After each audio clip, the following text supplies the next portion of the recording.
दोस्तों आपका स्वागत है आपके अपने चैनल एग्जाम विद कुलदीप पर। आज हम पढ़ेंगे साइकोलॉजी में सीडीपी में स्किनर के बारे में। तो स्किनर का पूरा नाम पूछा जाता है, एक तो शॉर्ट में कहते हैं बीएफ स्किनर।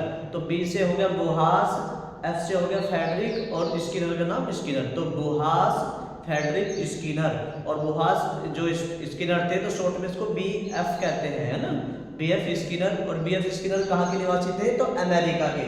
पूछता है बीएफ स्किनर कहाँ के निवासी थे? अमेरिका के। देखो ये मैं आपको शॉर्ट नोट्स बना रहा हूँ जो उससे संबंधित क्वेश्चन पूछे गए हैं यूपी टेट में या सी टेट में या सुपर टेट में, ठीक है, जो प्रीवियस पेपर में पूछे गए हैं वे हैं, प्लस उससे रिलेटेड आपको शॉर्ट नोट्स है, इससे बाहर कोई क्वेश्चन नहीं बनेगा। तो वीडियो को पूरा देखा करें और वीडियो को लाइक भी करें सब बच्चे। तो मैंने आपको पढ़ाया थॉर्नडाइक के बारे में। थॉर्नडाइक अमेरिका के थे। उन्होंने क्या प्रयोग किया था? भूखी बिल्ली पर। पावलोव कहाँ के थे? रूस के। उन्होंने क्या प्रयोग किया था? कुत्ते पर। तो इसी तरह से स्किनर थे अमेरिका के वैज्ञानिक थे और ये व्यवहारवादी भी थे। तो आपसे पूछे स्किनर का पूरा नाम बुहास फेडरिक स्किनर। और ये कैसे कौन से संप्रदाय से थे? तो व्यवहारवादी। आपसे पूछेगा निम्नलिखित में से कौन एक व्यवहारवादी है? तो मैंने आपको बता दिया स्किनर, पावलोव, है ना। और इन्होंने अधिगम के सिद्धांत दिए हैं। क्या के सिद्धांत दिए? अधिगम कहते हैं लर्निंग, सीखना। वो मैंने आपको बता दिया है। क्वेश्चन ऐसे पूछ लेगा निम्नलिखित में से कौन सा अधिगम से संबंधित नहीं है ना, पेपर में यूपी टेट में पूछा गया है। तो जो मैं आपको वैज्ञानिक लिखवा रहा हूँ ये सभी कैसे अधिगम से संबंधित चल रहे हैं। अभी थॉर्नडाइक पढ़ाया, पावलोव पढ़ाया और स्किनर। यूपी टेट में इस तरह से भी क्वेश्चन पूछा गया है कि निम्नलिखित में से कौन अधिगम से संबंधित नहीं है। तो ये दे देगा ऑप्शन में, स्किनर दे देगा, थॉर्नडाइक दे देगा और ओहलर दे देगा, पावलोव। चार तो ये तो है बंडोरा है। मैं आपको अधिगम से संबंधित लिखवा रहा हूँ पर उनसे अलग भी ऐसा पेपर में पूछा जा चुका है, जैसे जीन प्याजे हो गया। तो कुछ चीजें ऐसी है कि वो पूछेगा कौन सा अधिगम से संबंधित नहीं है, तो इस टाइप से भी पूछा जाता है ये किसने किस चीज में प्रयोग किया। तो जो बीएफ स्किनर थे वो अमेरिका के निवासी थे और उन्होंने किस चीज में प्रयोग किया था? तो कबूतर पर और चूहे पर। तो आपसे पूछेगा निम्न स्किनर ने किस चीज में प्रयोग किया, किस जानवर में प्रयोग कराया? पशु पक्षी पर। तो उन्होंने क्या करा? जानवर एक तो चूहा था और कबूतर पर। तो सबसे ज्यादा उन्होंने चूहे में प्रयोग किया है। तो चूहे को क्या करा उन्होंने? एक पिंजरे में बंद कर दिया, उसमें बॉक्स में, है ना। तो उसे स्किनर बॉक्स कहा जाता है जिसमें चूहे को बंद करा। और कबूतर और का जो प्रयोग करा था उसे कबूतर पेटी का कहा जाता है जिसमें कबूतर को बंद करा। तो इन्होंने क्या बताया? देखो थॉर्नडाइक ने क्या बताया था? पहले एस आएगा फिर आर आएगा। देखो क्या बताया? R S. स्किनर ने क्या बताया? R S theory. आर का मतलब होता है रेस्पॉन्स, पहले अनुक्रिया होगी। देखो मैं बताऊं आपको, चूहा था, इन्होंने क्या करा? एक पिंजरे में चूहे को बंद कर दिया। क्या में? चूहे को एक पिंजरे में बंद कर दिया, है ना। ये चूहा है मान लो, है ना। तो इन्होंने क्या करा? चूहे को एक पिंजरे में बंद कर दिया। इस चूहे को पिंजरे में बंद कर दिया और चूहे को जब पिंजरे में बंद करा तो यहाँ पे इसमें लीवर था, लीवर खटका जिसे कहते हैं लीवर, है ना। स्किनर के चूहे का जो बॉक्स था उसको क्या कहते हैं? लीवर, है ना। चूहे को उन्होंने पिंजरे में बंद करा और चूहे को क्या था? यहाँ पे भोजन रखा उन्होंने। भोजन बाद में, देखो ये भी चीज बताता हूँ मैं आपको। भोजन क्या है? स्टिमुलस, एस उद्दीपक, क्या कहते हैं इसको? उद्दीपक। ये मैं आपको थॉर्नडाइक की जो वीडियो थी उसमें बता चुका हूँ। स्टिमुलस कहते हैं उद्दीपक है और चूहा क्या करेगा? रेस्पॉन्स, आर अनुक्रिया या क्रिया, अनुक्रिया। तो इन्होंने क्या बताया है? स्किनर ने बताया है कि पहले आर होगा फिर स्टिमुलस आएगा। कहने का मतलब है पहले चूहा उछल कूद शुरू करेगा, पहले चूहा काम करेगा उछल कूद। चूहा भूखा है, चूहे को क्या करना? भोजन खाना। तो भोजन आने से पहले ही चूहा क्या करेगा? उछल कूद शुरू करेगा। तो उसे कहते हैं रेस्पॉन्स, अनुक्रिया। चूहे ने भोजन आने से पहले ही उछल कूद शुरू कर दी और जैसे उछल कूद करी तो चूहा कभी इधर को कूदा कभी इधर को। तो बाय चांस उसका पैर क्या हो गया? लीवर पर।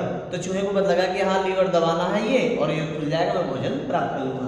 तो इसके अंदर क्या जवाब जोड़ दिया है? पहले जोड़ दिया उन्होंने रेस्पॉन्स, अनुक्रिया पर और बाद में स्टिमुलस, बाद में भोजन। तो इसको आरएस थ्योरी भी कहते हैं और ये भी पेपर में पूछा गया है। आरएस थ्योरी किसने दी? तो स्किनर ने। आर किसे कहते हैं? रेस्पॉन्स, इंग्लिश में रेस्पॉन्स, एस स्टिमुलस, अनुक्रिया। तो इसे कहते हैं अनुक्रिया, अनुक्रिया उद्दीपक, अनुक्रिया उद्दीपक का सिद्धांत है ना, अनुक्रिया उद्दीपक। तो पहले क्रिया करेगा, पहले चूहा उछल कूद करेगा, उसके बाद भोजन प्राप्त करेगा। जबकि थॉर्नडाइक ने क्या बताया था, पहले भूखी बिल्ली के सामने क्या आएगा, ऐसा आएगा, और बाद में क्या आएगा, आर आएगा। बाद में क्या आएगा, आर। मतलब कि पहले बिल्ली भूखी है तो बिल्ली के सामने पहले भोजन रखो, जब वो उछल कूद करेगी। मगर स्कीनर, ये तो थॉर्नडाइक ने बताया था, पर स्कीनर ने क्या कहा, स्कीनर ने कहा पहले चूहा उछल कूद करेगा, उसके बाद भोजन मिलेगा। पहले क्या करेगा, उछल कूद करेगा चूहा, वो लीवर पे पैर दब जाएगा उसको फिर हमने लीवर की आदत डाल दी उसको, मतलब चूहे को। तो ये मतलब कि पहले अनुक्रिया करेगा, बाद में भोजन प्राप्त करेगा। तो आरएस थ्योरी पूछे तो स्कीनर ने, है ना, एसआर थ्योरी पूछे तो थॉर्नडाइक ने। देखो इन दोनों में अंतर यही है, इन्होंने तो, थॉर्नडाइक ने तो बताया पहले क्या करा, पहले क्या आएगा, स्टिमुलस आएगा, पहले भोजन आएगा, है, बिल्ली तब उछल कूद करेगी, अनुक्रिया तब करेगी। मगर स्कीनर ने क्या बताया, पहले अनुक्रिया, पहले चूहा उछल कूद करेगा, उसके बाद भोजन आएगा। वो भोजन प्राप्त बाद में करेगा, पहले क्या करेगा, अनुक्रिया करेगा।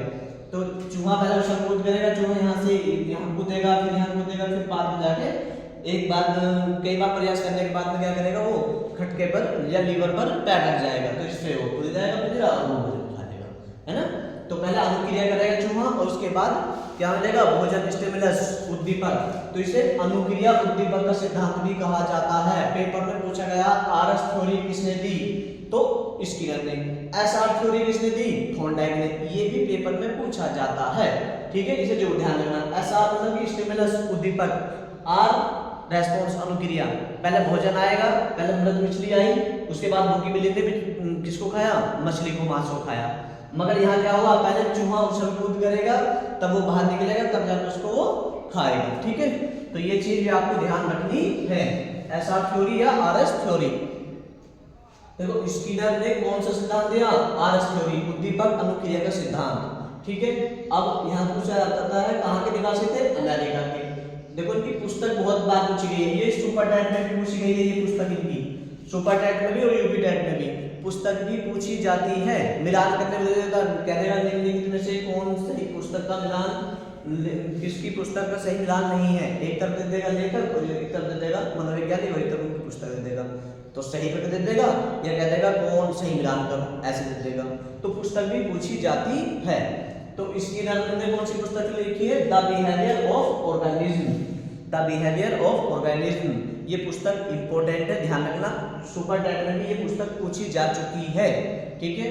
और पुस्तकें भी है बिहेवियर से संबंधित, साइंस ऑफ बिहेवियर, है ना, तो वो पुस्तक भी इनकी है। बाकी एक पुस्तक और भी आप देख सकते हैं, ये इंपॉर्टेंट है, ये आई हुई है, ठीक है। इन्होंने सिद्धांत दिया था, क्या है का, सक्रिय अनुबंध का सिद्धांत, सक्रिय अनुबंध का सिद्धांत, सक्रिय मतलब क्रिया। तो सक्रिय मतलब पहले क्रिया करेगा कौन, चूहा। चूहे ने पहले क्रिया करी, तब उसके बाद क्या हुआ, उनके बीच में बंद हो गया, है, कंडीशनिंग हो गई, कि कंडीशन ये हो गई कि चूहा पहले उछल कूद करेगा, तब भोजन प्राप्त करेगा। इसलिए इसे सक्रिय अनुबंध का सिद्धांत कहा जाता है। तो पूछेगा सक्रिय अनुबंध का सिद्धांत किसने दिया, स्कीनर ने। यूपी टेट में कई बार पूछा जा चुका है ये क्वेश्चन भी, ठीक है। सक्रिय अनुबंध का सिद्धांत किसने दिया, स्कीनर ने। इसके अन्य नाम क्या क्या है, देखो, सक्रिय पुनर्बलन का सिद्धांत, सक्रिय पुनर्बलन का सिद्धांत। देखो पुनर्बलन किसे कहते हैं, पुनर्बलन कहते हैं रेनफोर्समेंट, रेनफोर्समेंट कहते हैं कोई भी ऐसी चीज, फायदा। जैसे आप देखो क्या कह देते हैं, पिताजी कह देते हैं बच्चे को कि बेटे तू 10वीं पास कर ले या बीए पास कर ले या तू सरकारी टीचर बन जा, तुम्हें हम क्या दे देंगे, हम तुम्हें स्कूटर दिलवा देंगे, या क्या करेंगे, आपकी इच्छा की वो कर देंगे, जो भी आप क्या होगा वो दिलवा देंगे। तो बच्चा क्या करता है, बच्चा उसको ऐसी क्रिया करने के लिए, मतलब कि उसमें सफलता पाने के लिए बच्चा और ज्यादा मेहनत करता है ना। क्यों, क्योंकि उसको क्या चाहिए, उसको चाहिए पुरस्कार, जो वो चाहता है ना। तो बच्चा पुनर्बलन करता है, मतलब कि और ज्यादा फायदा करना चाहता है, मतलब कि ऐसी चीज जिससे बालक हमेशा पॉजिटिव की तरफ ज्यादा चले, है ना। बच्चा ये चाहे कि हाँ मैं इसको प्राप्त कर लूँ, उसे कहते हैं पुनर्बलन, उसे क्या कहते हैं, पुनर्बलन। आप ही लगा लो, यदि आपके पेरेंट्स ही कहने लगे कि क्या, कि बेटे तुम जो है यूपी टेट क्वालिफाइड कर लो, है ना, तो मैं आपको क्या करवा देंगे, आपको हम सरकारी नौकरी में लगवा देंगे या आपको स्कूटर दिलवा देंगे, तो और पॉजिटिव हो गए आप किसी काम करने के लिए, है ना। सक्रिय पुनर्बलन का सिद्धांत, ये भी पूछा गया है, पूछता है पुनर्बलन का शब्द का प्रयोग किसने किया, तो स्कीनर ने किया। फुलरबर्ग का संबंध किससे है? तो स्किनर से है। ठीक है, किससे संबंधित है? स्किनर से। ये क्वेश्चन पूछे जा चुके हैं यूपी टेट में, ध्यान रखना। एक ये इंपॉर्टेंट है, ये भी कई बार पूछा गया है स्किनर का ये सिद्धांत, अभिकर्मायोजित अधिगम का सिद्धांत। अभिकर्मायोजित अधिगम का सिद्धांत किसे कहते हैं? Programming learning. प्रोग्रामिंग लर्निंग, अभिकर्मायोजित अधिगम को इंग्लिश में कहते हैं प्रोग्रामिंग लर्निंग, है ना। अभिकर्मायोजित करता है, पहले प्रोग्राम बनाना उसको, उस तरह से सीखना कैसे कैसे है। तो किसी भी चीज को किस तरह से सीखा जाता है, तो अभिकर्मायोजित अधिगम के इन्होंने 5 सिद्धांत दिए। देखो ये रहा, इसको 5 भागों में बांटा गया है इसके सिद्धांत। ये रहा, किसी भी चीज को सीखते हैं जब आप, देखो आप ऑनलाइन टेस्ट देते हैं, ऑनलाइन टेस्ट देते हैं ना, कभी कभार के लोग 20 नंबर का टेस्ट है, 50 नंबर का टेस्ट है, तो देखो उसे कैसे करते हैं आप, वही है अभिकर्मायोजित अधिगम का सिद्धांत। पहले से ही नियोजित कर लेते हैं उसको, पहले से ही क्या कर लेते हैं? नियोजित कर लेते हैं, कर्मायोजित कर लेते हैं, क्रम वाइज। आपने देखा होगा पेपर में क्या अनुभव भाई, यूपी टेट का पेपर आएगा ऑनलाइन पेपर होगा, सी टेट का पेपर आपने ऑनलाइन दिया, तो उसमें क्या करा गया है, उसकी जो सिलेबस है उसको 5 भागों में बांट दिया गया, अलग अलग भाग बांटा गया रहेगा। तो उसे कहते हैं अभिकर्मायोजित अधिगम। जैसे प्राइमरी में आप उसमें प्राइमरी में सी टेट का एग्जाम दिया आपने ऑनलाइन, तो 30 नंबर की सीडीपी हो गई, है ना।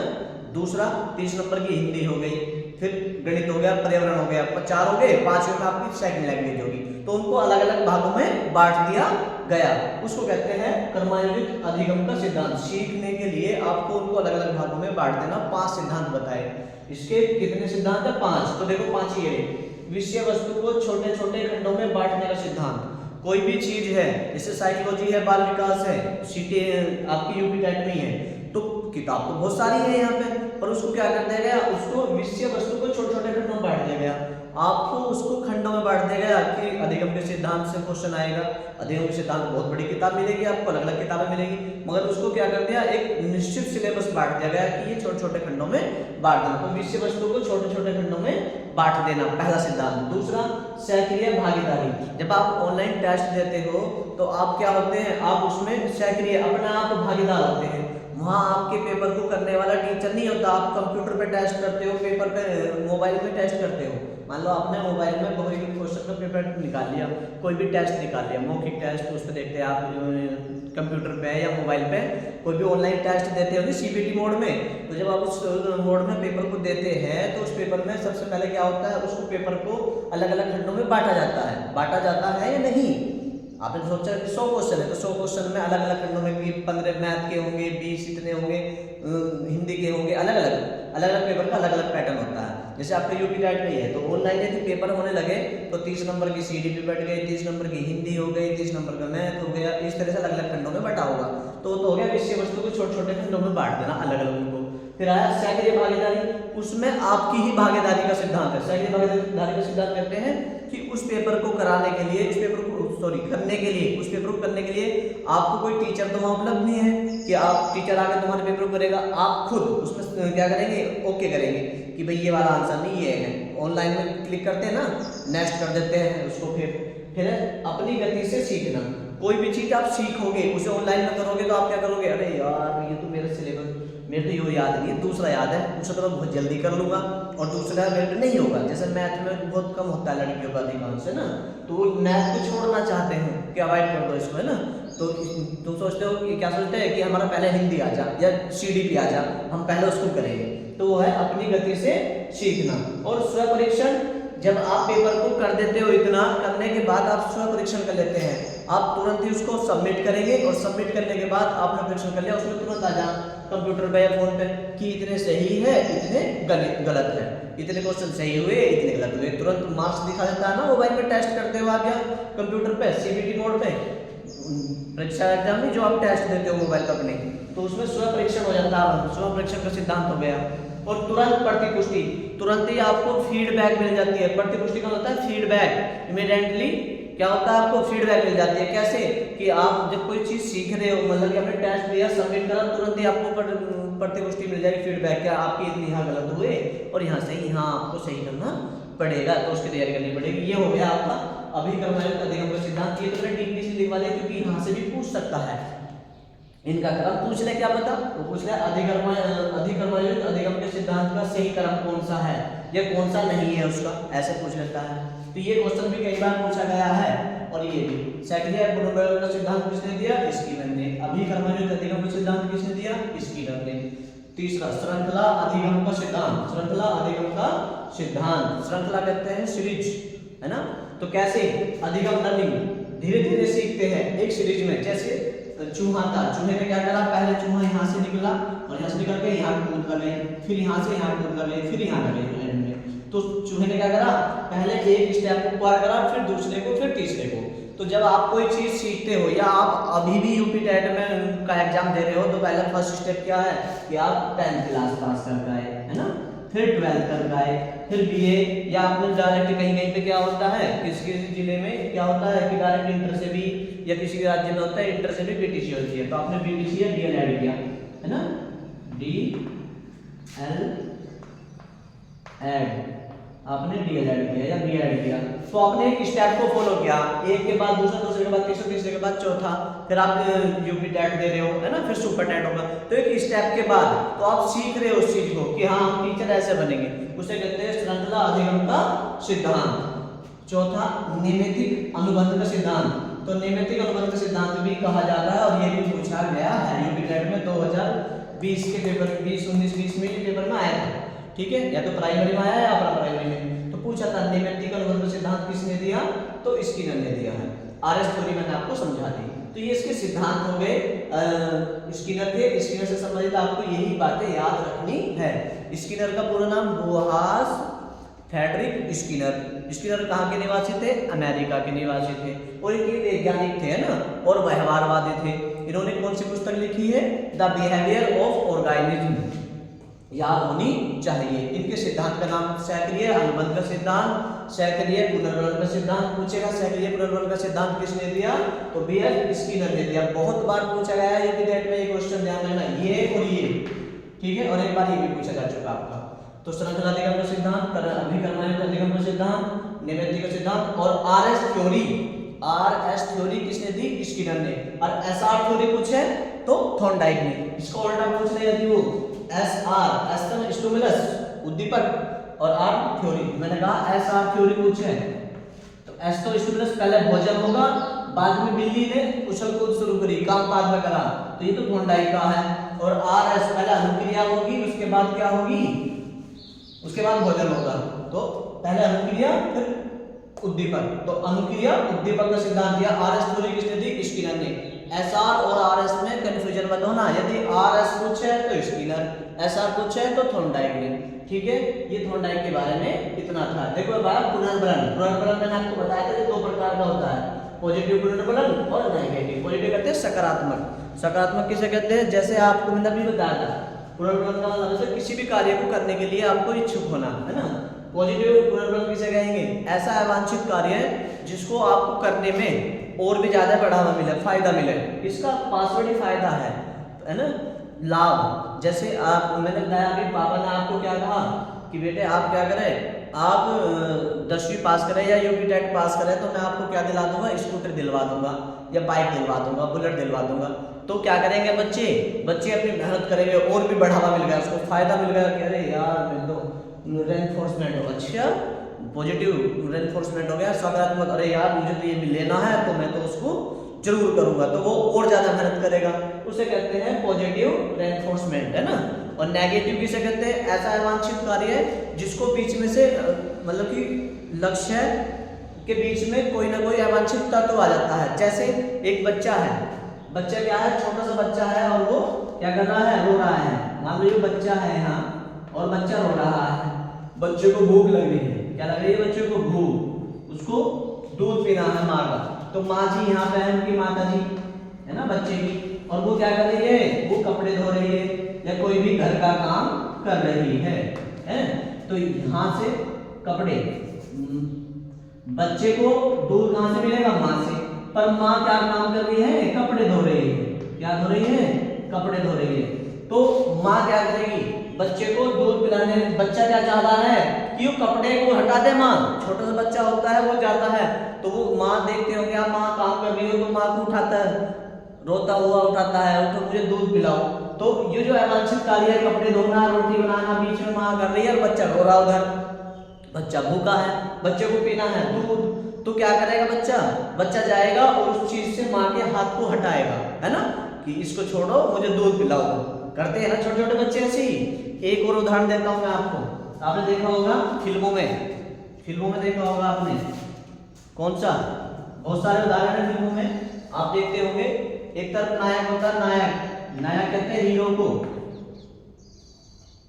नायक होगा एक तरफ, और एक तरफ होती है नायिका। नायक को नायिका से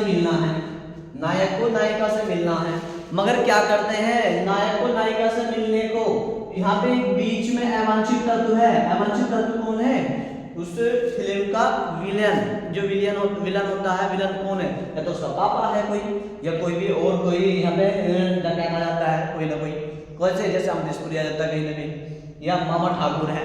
तो ये नायक जो है नायिका से मिलना चाह रहा, पर यहाँ पे अवांछित कार्य है, अवांछित तत्व है कोई ना कोई, अवांछित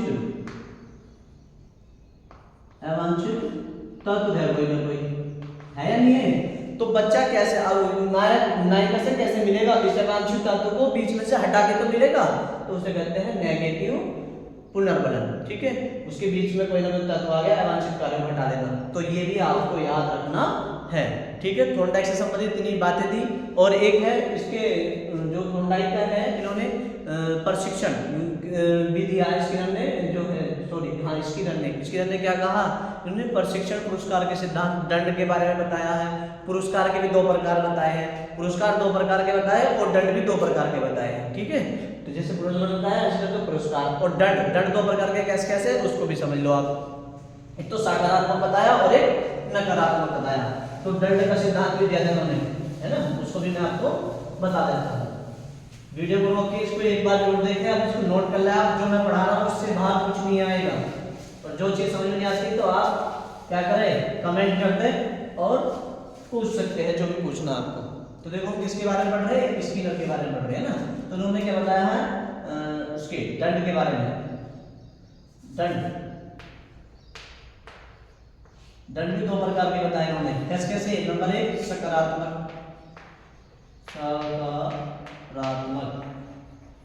पॉजिटिव, और दूसरा कौन सा, नकारात्मक नकारात्मक, है ना। तो इन्होंने पुरस्कार भी 2 प्रकार में, पुरस्कार को 2 वर्गों में बांटा, सकारात्मक और नकारात्मक। सकारात्मक किसे कहेंगे, सकारात्मक दंड उसे कहेंगे, जैसे आपने देखा दोबारा से यहाँ बीचों बीच दंड का सिद्धांत दिया इन्होंने कहा दंड जो है 2 प्रकार से बांटा है। नंबर 1 हो गया पॉजिटिव, जिसे सकारात्मक कहते हैं, सकारात्मक,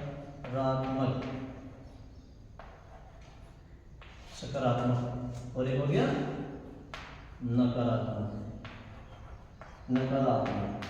तो दंड को भी 2 भागों में बांटा है उन्होंने। दंड भी 2 प्रकार के होते हैं, सकारात्मक और नकारात्मक। सकारात्मक किसे कहेंगे, सकारात्मक दंड ऐसा दंड है कि आपको दंड तो दिया जा रहा, पर आपको केवल उसमें फोर्स किया जा रहा है, आपको हानि नहीं हो रही। कैसी, जरा देखो, एक कंपनी है या स्कूल है, हाँ जी हमारा स्कूल है, हमारे स्कूल में जो आदेश सर जी है वो क्या करते हैं, मान लो कोई टीचर आया, कोई भी टीचर लेट आते हैं, अधिकांश टीचर लेट ही आते हैं। तो हमारे यहाँ क्या होता है, कुछ टीचर लेट आते हैं, कुछ जो अध्यापक या टीचर लिख रहा होता है ना, कुछ टीचर्स क्या होते हैं, लेट आते हैं।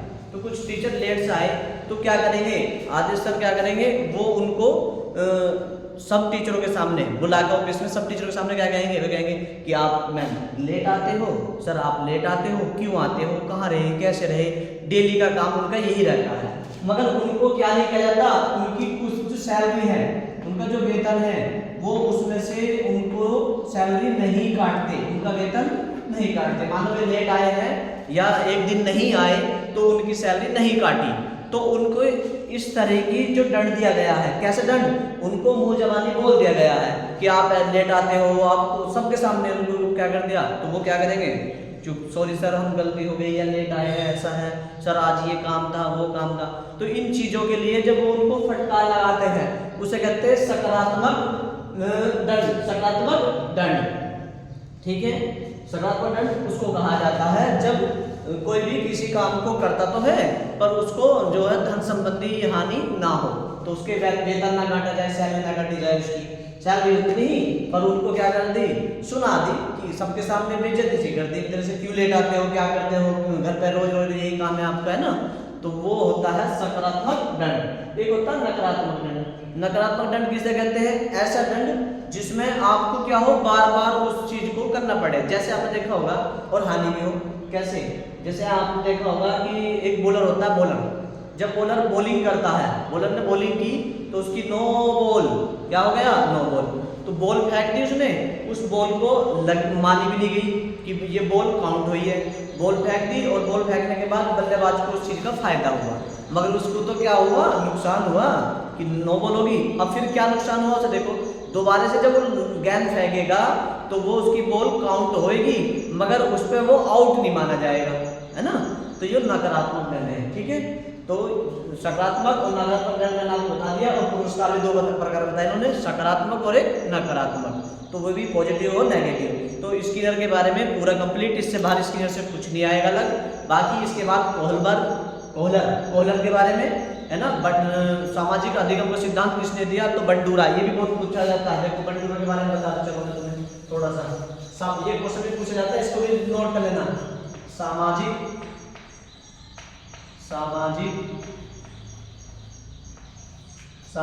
अधिगम का सिद्धांत किसने दिया, ये क्वेश्चन भी पूछा गया है। सामाजिक अधिगम का सिद्धांत बंडूरा ने, किसने दिया है, बंडूरा। सामाजिक अधिगम का सिद्धांत किसने दिया, बंडूरा ने। तो आपसे पूछेगा सामाजिक अधिगम का सिद्धांत किसने दिया, बंडूरा ने, इसको भी याद कर लेना, ठीक है। आशुबेल ने अधिगम को कितने वर्गों में बांटा है,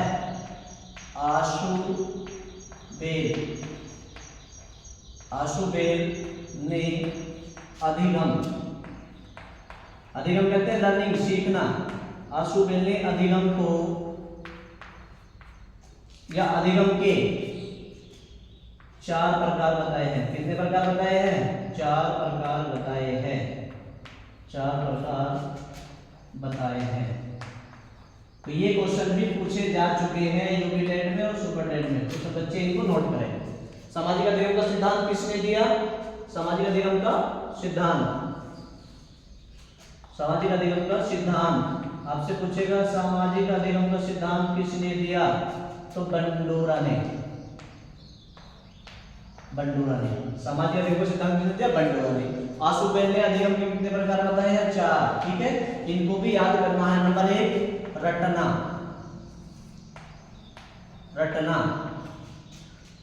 रटन अधिगम, कौन सा अधिगम बताया, रटन अधिगम।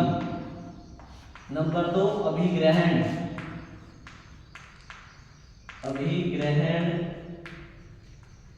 अधिगम,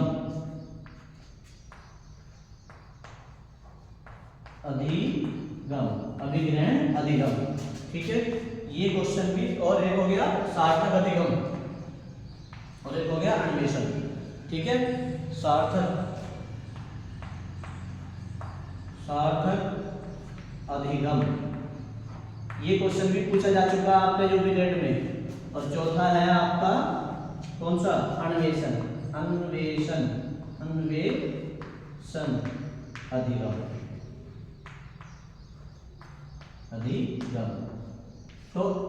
तो किसने, आशुबेल ने, डेविड आशुबेल ने अधिगम के कितने प्रकार बताए हैं, तो 4, चारों के नाम याद होने चाहिए। यूपी टेट में ये क्वेश्चन ऐसे पूछा गया था, निम्नलिखित में से कौन सा अधिगम का प्रकार आशुबेल ने नहीं बताया है, ऐसे पूछा गया था। तो कौन से बताए, 4 याद रखो, जो नहीं बताया वो आ जाएगा। देखो पहला क्या, रटन अधिगम, बालक को ज्यादा ज्यादा रटवाओ आप। इनका कहना था कि बच्चा रटेगा तो वो सीखेगा। जैसे आपने देखा होगा छोटी सी क्लास में बच्चा कहते हैं कि बेटे पोएम बुलवा देते हैं बच्चे को, है ना, बच्चे को पोएम कराते हैं याद, बच्चे पोएम याद कर लेते हैं, ठीक है, और उसको रट लेते हैं, बच्चा उसको पढ़ नहीं पाता, तो ये रटन अधिगम है। क्योंकि छोटा सा बच्चा नर्सरी एलकेजी को आप रीडिंग नहीं कराते, तो आप क्या करते हैं, सीधा मोजावानी, सो संडे मंडे 1 2 3 और पोएम सब चीजें उसको मोजावानी याद करा देते हैं, रटा देते हैं, तो ये रटन अधिगम है। अभिग्रहण कहते हैं जब बच्चा उसको ग्रहण करता है, किसी चीज को सीखता है ना। सार्थक अधिगम सही अर्थ में उसको अर्थ समझ के सीखता है कि इसका अर्थ क्या है, इसको जब वो सीख लेता है ना। उसे सार्थक। और अन्वेषण अधिगम जिसमें बच्चा खोज कर है, जांच करके किसी चीज को खोजता है, जांच करता है, उसे कहते हैं अन्वेषण अधिगम। अन्वेषण का मतलब ही खोजना होता है। तो ठीक है, ये पूछे गए हैं, ये क्वेश्चन दोनों पूछे जा चुके हैं। आर्यन ज्ञान ने अधिगम को कितने वर्गों में बांटा? 8 वर्गों में। ये भी क्वेश्चन पेपर में पूछा जा चुका है सुपरनेट में। ठीक है, आर्यन ज्ञान, उसके बारे में आपको बाद में लिखवा दूंगा कल को, है ना। कल को मैं आपको आर्यन ज्ञान और जो भी अधिगम से संबंधित है, कल अधिगम की वीडियो अभी कंप्लीट हो जाएगी, इससे बाहर कुछ नहीं आएगा। यदि वीडियो अच्छी लगी तो वीडियो को लाइक करो, चैनल को सब्सक्राइब कर दो, और कम से कम यार आप कमेंट में तो लिख दिया करो कि बेकार है या अच्छा लगा है। ठीक है, थैंक यू फॉर वॉचिंग।